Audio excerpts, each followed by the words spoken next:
Hello അസ്സലാമലൈക്കും welcome back to ഒരു informative unboxing video. ഇന്നത്തെ വീഡിയോ കുഞ്ഞു മക്കളില്ല എല്ലാ ഉമ്മമാർക്കും അമ്മമാർക്കും ഹെൽപ്ഫുൾ ആവുന്ന ഒരു അടിപൊളി വീഡിയോ ആണ്. അങ്ങനെയുള്ളവരുണ്ടെന്നുണ്ടെങ്കിൽ സ്കിപ്പ് ചെയ്യാതെ കണ്ടോളെ. പിന്നെ ചെറിയ കുട്ടികളിൽ ആരെങ്കിലും അറിയണവരുണ്ടെങ്കിൽ അവർക്ക് ഈ വീഡിയോ ഒന്ന് ഷെയർ ചെയ്തോളെ. അവർക്ക് അത്രയും ഹെൽപ്ഫുൾ ആവുന്ന ഒരു വീഡിയോ ആണ്. അപ്പോൾ വീഡിയോയ്ക്ക് പോവാം. This is the product. അപ്പോൾ ഈ പ്രോഡക്റ്റ് എന്താണെന്നല്ലേ? യെസ്, ഡയപ്പേഴ്സ് ആണ്. അപ്പോൾ ഇതാണ് പ്രോഡക്റ്റ്.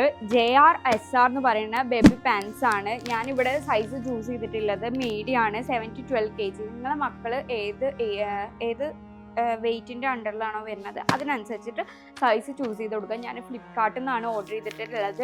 ഓൾമോസ്റ്റ് ഇതിന് റേറ്റ് വന്നിട്ടുള്ളത് 479 ആണ്. 479 രൂപയാണ് ഇതിന് റേറ്റ് വന്നിട്ടുള്ളത്. പിന്നെ ഡെലിവറി ചാർജ് അടക്കം എനിക്ക് 502 രൂപയാണ് ആയത്. അപ്പോഴും ഒരു പാൻസിന് ഓൾമോസ്റ്റ് റേറ്റ് വരുന്നത് ഒരു 6-7 അത്രയാണ് ഒരു പാൻസിന് റേറ്റ് വന്നിട്ടുള്ളത്. അതിന് കിട്ടുന്നത് ബെസ്റ്റ് പ്രൊഡക്റ്റ് തന്നെയാണ്. എക്സ്ട്രാ വർത്ത് ആയിട്ടുള്ള പ്രൊഡക്റ്റാണ്. കാരണം ഇതിൻ്റെ പാൻസിനെ കുറിച്ച് പറയുകയാണെന്നുണ്ടെങ്കിൽ വെയ്സ്റ്റ് സൈഡ് നല്ല സോഫ്റ്റാണ്, വേറെ റാഷസോ കാര്യങ്ങളോ ബുദ്ധിമുട്ടോ ഒന്നുമില്ല. അപ്പോൾ ഞാൻ നേരത്തെ പാമ്പേഴ്സിൻ്റെ ഒരു വീഡിയോ ചെയ്തിട്ടുണ്ടായിരുന്നു. പാമ്പേഴ്സ് ബെസ്റ്റാണ്, ഞാൻ ബെസ്റ്റ് ഇല്ലാന്നല്ല പറയുന്നത്. പാമ്പേഴ്സ് അല്ലാതെ ഏതെങ്കിലും ഒരു ബ്രാൻഡ് സജസ്റ്റ് ചെയ്യുമോ എന്ന് ചോദിച്ചവർക്ക് വേണ്ടിയിട്ടാണ് ഇങ്ങനെ ഒരു ബ്രാൻഡ് പരിചയപ്പെടുത്തുന്നത്. JRSR ഇതും നല്ലതാണ്. പിന്നെ ഒന്നും കൂടി ബഡ്ജറ്റ് ഫ്രണ്ട്ലി ആയിട്ട് ചെയ്യുമോ എന്ന് ചോദിച്ചവർക്കുള്ള ഒരു സജഷനാണ് ഇത്. പിന്നെ ഇതിൻ്റെ ലിങ്കും കാര്യങ്ങളും ഞാൻ ഡിസ്ക്രിപ്ഷനിൽ കൊടുക്കാം. ഇനി ഞാനിതൊന്ന് ഓപ്പൺ ചെയ്തിട്ട് പാൻസ് എടുത്തിട്ടൊന്ന് കാണിച്ചു തരാം. അപ്പോൾ അതിൻ്റെ മുമ്പ് ഇതുമേലെ MRP കൊടുത്തിട്ടുള്ളത് 999 ആണ് റേറ്റ് കൊടുത്തിട്ടുള്ളത്. ബട്ട് 999 ഒന്നും നമുക്ക് വന്നിട്ടില്ല. മേ ബി ഇത് ഓൺലൈൻ ആവുന്നതുകൊണ്ട് റേറ്റ് അങ്ങനെ ഓഫറിൽ കിട്ടിയതാവും. അപ്പോൾ എല്ലാവരും ഇപ്പം തന്നെ ഈ ഓഫർ നടക്കുമ്പോൾ തന്നെ ഒന്ന് ചെക്ക് ചെയ്ത് നോക്കാം കേട്ടോ. അപ്പോൾ ഇതാണ് ഇതിൻ്റെ പാൻസ് വരുന്നത്. നല്ല കളർഫുള്ളായിട്ട് ഗ്രീനും ഓറഞ്ചും ഒക്കെ വരുന്നുണ്ട്. അപ്പോൾ ഇതാ ഇതിൻ്റെ വേസ്റ്റ് സൈഡ് ഉണ്ടല്ലോ, ഭയങ്കര സോഫ്റ്റാണ് കേട്ടോ. ഭയങ്കര സോഫ്റ്റ് പറഞ്ഞാൽ ഇങ്ങനെ കാണിച്ചാൽ മനസ്സിലാവുമോ എന്നറിയില്ല, അത്രയും സോഫ്റ്റ് ആയിട്ടുള്ള മെറ്റീരിയലാണ്.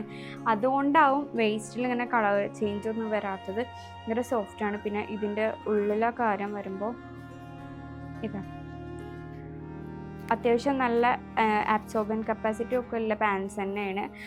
അപ്പോൾ സൈസ് കറക്റ്റായിട്ട് ചൂസ് ചെയ്യുക. പിന്നെ ഏത് പാൻസും 1-2 ദിവസം ഒന്ന് യൂസ് ചെയ്ത് നോക്കുക. മക്കൾക്ക് വേറെ അലർജീസും കാര്യങ്ങളൊന്നും ഇല്ലല്ലോ. ഒരു കുട്ടീൻ്റെ പോലെ ആവില്ല മറ്റേ കുട്ടിക്ക്, അതുകൊണ്ടാണ് പറയണത്. അപ്പോൾ ഇതിൻ്റെ ഇവിടെയും ഒക്കെ ഫിറ്റിങ് കറക്റ്റായി കൊടുക്കാൻ വേണ്ടിയിട്ട് ഡബിൾ ലെയറിങ്ങും ഒക്കെ കൊടുത്തിട്ടുണ്ട്. അതുകൊണ്ടാണ് ലീക്കേജും കാര്യങ്ങളൊന്നും വരാതിരിക്കാൻ വേണ്ടിയിട്ട് ഇതിൻ്റെ ഉള്ളിലൊരു ലെയറിങ്ങും പിന്നെ പുറത്തൊരു ലെയറിങ്ങും ഒക്കെ ആയിട്ടാണ് കൊടുത്തിട്ടുള്ളത്. അതുകൊണ്ട് തന്നെ ലീക്കേജും കാര്യങ്ങളും അങ്ങനത്തെ ബുദ്ധിമുട്ടൊന്നും ഉണ്ടായിട്ടില്ല. നല്ല പാൻസ് ആണ്. അപ്പോൾ ഇതാ ആൻറ്റി റാഷസ് ആണ്. പിന്നെ അലോവേറ വരുന്നുണ്ട്. പിന്നെ ഇതാ വെറ്റ്നസ് ഇൻഡിക്കേറ്റർ ആയിട്ട് 2 യെല്ലോ ലൈന് കൊടുത്തിട്ടുണ്ട്. ഇത് ഫുൾ പാൻസ് വെറ്റായ ഇത് യെല്ലോ കളറാവും. പിന്നെ ഇതാ സൂപ്പർ സോഫ്റ്റാണ്, ബ്രീത്തബിൾ ആണ്. അതൊക്കെ എല്ലാ പാൻസിലും കൊടുക്കുന്നതാണ്. എത്രത്തോളം ഇത് വർക്കിംഗ് ആണെന്ന് നമ്മൾ യൂസ് ചെയ്തിട്ട് തന്നെ നോക്കുക. അപ്പോൾ ഇത്രയേ ഉള്ളൂ ഇന്നത്തെ വീഡിയോ. പാമ്പേഴ്സ് യൂസ് ചെയ്യാൻ, പാമ്പേഴ്സ് എന്ന് പറഞ്ഞ ബ്രാൻഡ് യൂസ് ചെയ്യാൻ ഇഷ്ടമില്ലാത്തവരും, പാമ്പേഴ്സ് ചില കുട്ടികൾക്ക് പാമ്പേഴ്സ് പറ്റില്ലല്ലോ, അങ്ങനെയുള്ളവർക്കും പിന്നെ പാമ്പേഴ്സിനേക്കാൾ അഫോർഡബിൾ ആയിട്ടുള്ള ഏതെങ്കിലും പാൻസ് ഉണ്ടോ എന്ന് ചോദിക്കണവർക്കും സജസ്റ്റ് ചെയ്യാൻ പറ്റിയ ഒരു ബെസ്റ്റ് പാൻസ് ആണ് JRSR എന്ന് പറയുന്നത്. അപ്പോൾ ഇത് ബംട്ടം അല്ലെങ്കിൽ മെംടോക്ക് പാൻസ് ഒന്നും ഉപയോഗിച്ചിട്ട് എനിക്ക് ചെറിയ ഇഷ്യൂസൊക്കെ വന്നിട്ടുണ്ടായിരുന്നു. കുട്ടിക്ക് റാഷസ് കാര്യങ്ങളും അങ്ങനത്തെ ബുദ്ധിമുട്ടൊന്നും ഇത് യൂസ് ചെയ്തിട്ട് വന്നിട്ടില്ല. നല്ല പ്രൊഡക്റ്റാണ്. അപ്പോൾ ലിങ്ക് ഞാൻ ഡിസ്ക്രിപ്ഷനിൽ കൊടുക്കുക. എല്ലാവരും ഒന്ന് വാങ്ങി നോക്കുക. എല്ലാ അമ്മമാരെയും കൺസേൺ ആണ് ഞാൻ ഫസ്റ്റ് പറഞ്ഞ പോലെ തന്നെ പാമ്പേഴ്സ് അല്ലെങ്കിൽ ഡയപ്പേഴ്സ് എന്ന് പറയുന്നത്. പാമ്പേഴ്സ് അല്ല ഡയപ്പേഴ്സ്. അപ്പോൾ ഏത് ഡയപ്പറാണെന്ന് നമ്മളിങ്ങനെ ഇതിലും ബെറ്റർ ഏതാണുള്ളത് അല്ലെങ്കിൽ ഇതിലും റീസണബിൾ ആയിട്ട് കിട്ടണത് ഏതാ ഉള്ളത്, കാരണം ഡെയിലി യൂസ് ചെയ്യണതായതുകൊണ്ട് ഇതിലും അഫോർഡബിൾ ആയിട്ട് ഏതാ കിട്ടുമെന്നൊക്കെ നമ്മൾ തിരഞ്ഞുകൊണ്ടെടുക്കും. അപ്പോൾ അങ്ങനെ ഉള്ളവർക്ക് ഈ വീഡിയോ ഒന്ന് ഷെയർ ചെയ്യുക. ചെറിയ മക്കളുള്ളവർക്കൊക്കെ ഈ വീഡിയോ ഒന്ന് ഷെയർ ചെയ്തിട്ട് ഒന്ന് സജസ്റ്റ് ചെയ്ത് കൊടുക്കുക. ഇത് നല്ല ബ്രാൻഡാണെന്ന്. അപ്പോൾ ഇത്രയേ ഉള്ളൂ ഇന്നത്തെ വീഡിയോ. ഇനിയും ഇങ്ങനത്തെ വീഡിയോ ആയിട്ട് കുഞ്ഞുമക്കൾക്ക് റിലേറ്റഡ് ആയിട്ട് വീഡിയോ ആയിട്ട് വരുന്നവരെ അസ്സലാമു അലൈക്കും.